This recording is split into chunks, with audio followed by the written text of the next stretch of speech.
রাতের চাঁদ যে তুমি তুমি ভোরের রাত। তোমাকে যে আজকে অনেক সুন্দর লাগতেছে। Thank you. আই হাই, এই গেটআপ কি জন্য? রমজান মাসের জন্য নাকি? হ্যাঁ হ্যাঁ, কেন অবভিয়াসলি। রমজান মাসের পরে কি আবার আগে গেটআপে চলে আসবে? অবভিয়াসলি রমজান মাসে না, মানে রমজান মাসে তো শয়তানেরও ফেরেশতা হয়ে যায়। কে তুমি কি শয়তান? আমি শয়তান। দর্শক না, শুনতে আজকে পারছেন, শয়তান এই ওনার কাছ মিষ্টি থেকে ছুটি নিছে। মিষ্টি হ্যাঁ কিন্তু রিয়েলি শয়তান আমার মিষ্টি কাছে কিন্তু শয়তান ছিল। শয়তান থেকে আজকে সে ভালো হওয়ার পথে চলেছে তো এক মাসের কালকে জন্য। থেকে কিন্তু এক মাসের জন্য। 1 মাসের জন্য, হ্যাঁ, তারপর আবার আগের শয়তান আগের মতোই হয়ে যাবে।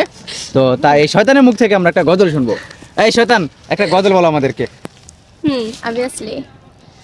আধার রাতের চাঁদ যে তুমি তুমি ভোরের আলো, তোমায় যখন দেখি আমার মন হয়ে যায় ভালো। আধার রাতের চাঁদ যে তুমি তুমি ভোরের আলো, তোমায় যখন দেখি আমার মন হয়ে যায় ভালো। ওগো মা,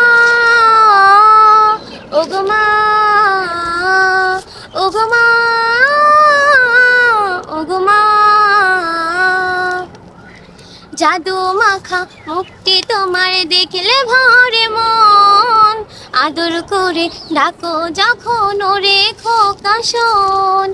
জাদু মাখা মুক্তি তোমার দেখলে ভরে মন, আদর করে ডাকো যখন ওরে খোকা শোন।